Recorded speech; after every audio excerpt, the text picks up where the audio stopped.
धीरे साधना मार्ग में बढ़ने पर जो शुंभ और निशुंभ जो मुख्य राजा था, उसके अंडर में जो अनेक प्रकार के असुर आए थे, ये धीरे धीरे समाप्त हो रहे हैं। समाप्त हो रहे हैं तो प्रतीक है कि जीवन सरल होने लगेगा, आनंदमय होने लगेगा।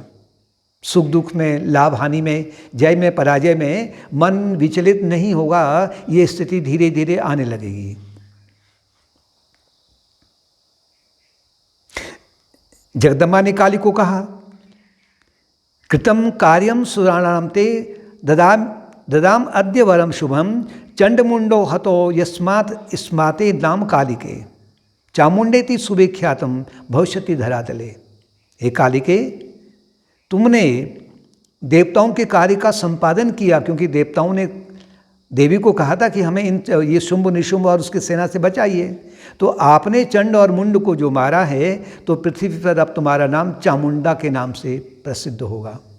कालिका तो थी, वो कालरात्रि तो थी और चामुंडा उनके साथ में एक नाम और जुड़ गया है। ये समाचार पहुंचा शुंभ निशुंभ के पास कि चाहिए तो चंड मुंड भी मार दिए, सब सेना सहित मार दिए, तो और उग्र हो गया। यानी कि जो अहमता और ममता है अब और आगे पहुंच रहा है देवी के आगे, अर्थात वो अपना अब इसे कहें अपना सर्वनाश करना चाहता है, यानी मिटाना चाहता है, जिसे कहते हैं शरणागति। राजसी अहंकार और तामसी अहंकार को सात्विकी अहंकार में बदलने की प्रक्रिया चल रही है। दूसरी ओर अगर कहें तो अमानित्वम कहा गया है ना, अदम्भित्वम। अमानित्वम का तात्पर्य है कि जो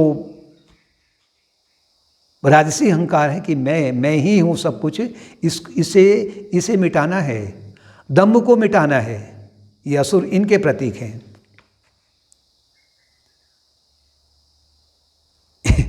इस प्रकार से जब शुंभ निशुंभ ने जब सुना कि चंडमुंड भी मारे गए हैं, फिर उन्होंने रक्तबीज को सेना के साथ भेजा, जिसके पास में करोड़ों की सेना साथ में थी।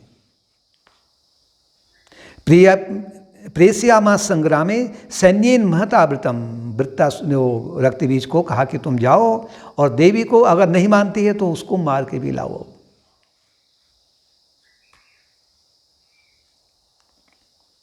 कहने का तात्पर्य है कि जब तक ये अहंकार विद्यमान है, अहमता और ममता जब तक विद्यमान है, राजसी अहंकार तामसी अहंकार, सात्विकी अहंकार तो वो तो प्रयोग करना है।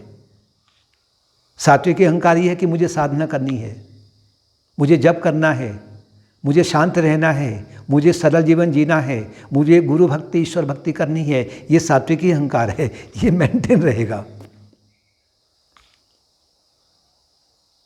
शुंभ ने कहा, रक्तबीज महाबाहो गच्छित्वम समरांगणे कुरु युद्धम महाभाग यथा ते बलामाहितम। अपने बल के अनुसार से तुम युद्ध करो।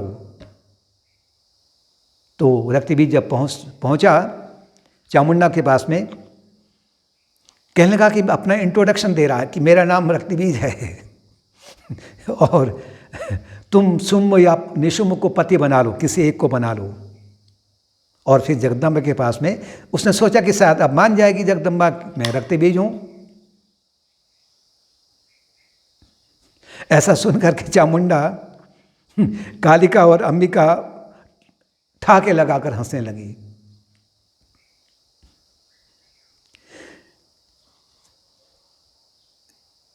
कह रही है कि तू भी ठीक ही कह रहा है, लेकिन तीनों लोकों में ऐसा कोई वीर अगर है जो मेरे समान में, बल में, रूप में, वैभव में अगर मेरी समता रखता है, तो मैं उसे अपना पति स्वीकार कर लूँगी। और नहीं तो संग्रामम कुरु पातालम गच्छवा पतिना सह।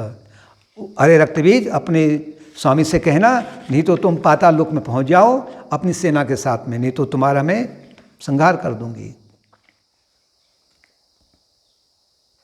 रक्तबीज को क्रोध आ गया, क्योंकि रक्तबीज को वरदान मिला था, उसे ये पता था कि मेरी तो मृत्यु नहीं होनी है।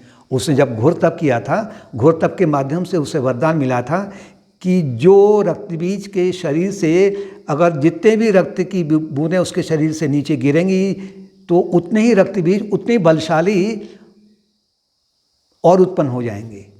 रक्तबीज में तो महान शक्ति थी, 10,000 हाथियों के बराबर बल था। और आसुरी शक्ति भी उसके पास काफ़ी थी। तो अगर एक बूंद अगर नीचे गिरती है, अगर कोई गिराता है रक्त बीज के शरीर से, तो उससे फिर दूसरा रक्त बीज आएगा। देवताओं को ये चिंता हो गई, अगर रक्त बीज को देवी मारती हैं तो इसका रक्त नीचे गिरेगा, तो समस्या खड़ी हो जाएगी, हमारा जो स्वर्ग का राज्य है हमें कैसे मिलेगा।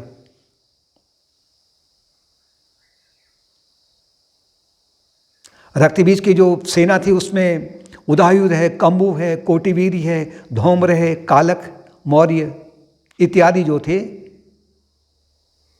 ये साथ में आ गए।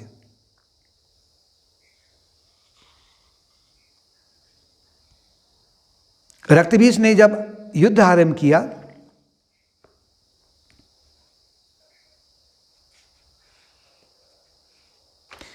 देवी के शरीर से अनेकों देवियां प्रकट हो गई।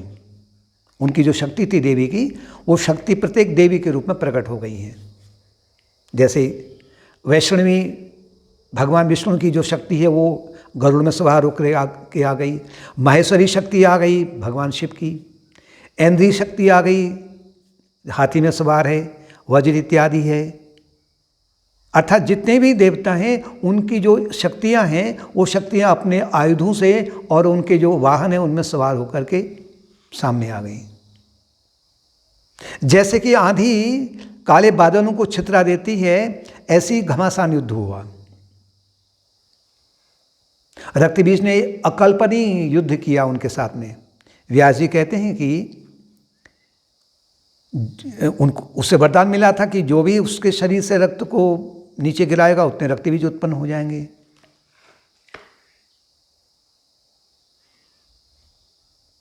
उसका संहार करने लगी देवी। जैसे ही उसके शरीर से रक्त की धारा नीचे गिरती है तो करोड़ों की संख्या में एक एक बूंद जो है वो रक्तबीज बन गए। संपूर्ण पृथ्वी रक्तबीज से भर गया।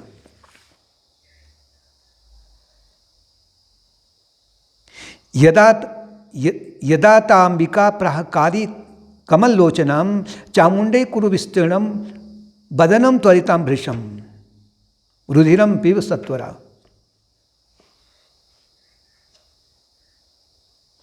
उन्होंने कहा कि मैं इसके शरीर के टुकड़े टुकड़े करती हूँ। अंबिका कहती हैं मैं खड्ग से मुसल से रक्तबीज के शरीर के टुकड़े टुकड़े करती हूँ, और तुम्हारी जो लपलपाती जो लंबी जीव है, कालिका की लंबी जीव है, लाल जीव है, तुम ऐसा करना इसके शरीर के जो रक्त है नीचे गिरने से पहले इसको अपनी जीवा से इसको उदरस्थ कर लेना, यानी इसको पी जाना। रुधिर निकलता उसके शरीर से। अनेकों जब जो रक्तबीज थे सभी रक्तबीजों को एक एक करके अंबिका मारने लगी अपने खड्ग से, और कालिका जितने भी रक्त की बूंदें हैं सभी के एक एक करके वो पीने लगी, उनको अपने मुख में डालने लगी। जब पूरी पृथ्वी जो रक्तबीज और उत्पन्न हुए थे वो समाप्त हो गए, तो अंत में जो मुख्य रक्तबीज था उसको भी देवी ने मारा, और कालिका ने उसके रक्त को पी लिया, जिससे कि एक बूंद भी पृथ्वी पर नहीं गिरा, और इस तरह से रक्तबीज का वध हो गया। जो असंभव था वो संभव हो गया है। देवता प्रसन्न हो गए, क्योंकि उन्हें तो विश्वास ही नहीं हो रहा था। ये उस समय में होता है, इसको साधक को थोड़ा समझने का प्रयत्न करें। जब साधक कभी ध्यान में होता है या कभी एकांत में उसने अपना साधना को अपना रखा है, लेकिन कभी कभी क्या होता है कि उसके जीवन में कभी कहीं से थोड़ा सा भी कहीं कुछ गड़बड़ हो गया है, तो फिर किसी कार्य में वो लगता है तो तुरंत ही उसके मन के भीतर से अनेकों उसी तरीके के विचार जो वृत्तियां हैं निकलने लग जाती हैं। जैसे कि उसके भीतर एक रक्तबीज का युद्ध हो गया होगा। अनेकों वृत्तियां उसके मन से बाहर निकलती हैं, उसके जीवन में हलचल मचा देती हैं, कोलाहल मचा देती हैं। जहां वो मन को स्थिर करने का प्रयत्न कर रहा था वहां उसका मन अस्थिर हो जाता है। वो समझ नहीं पाता कि मैं क्या करूं। जब अगर माला हाथ में है कि माना किसी से अपने परिजनों से या किसी से कुछ अनबन हो गई या कुछ भी हो गया, तो उसमें में माला तो हाथ में अटक जाती है, और मन फिर जो है वो रक्तबीज के समान में अनेकों रक्तबीज उत्पन्न हो जाते हैं। क्या इसका उपाय है? नंबर एक तो उपाय है कि जो वृत्तियां निकल कहाँ से रही हैं, सागर की जो अनंत तरंगे हैं वो कहाँ से निकली, सागर से निकल रही हैं। इसी तरीके से आत्मन या देवी उसे कहें, परमात्मन कहें, उससे जब जब ईगो उत्पन्न होता है, राजसी तामसी अहंकार उत्पन्न होता है, वही फिर अनेकों वृत्तियों को पोषण करने वाला होता है। उस समय में ये पूछें कि जो वृत्तियां निकल रही हैं ये कहाँ से उत्पन्न हुई हैं, कौन इनको उत्पन्न करने वाला है।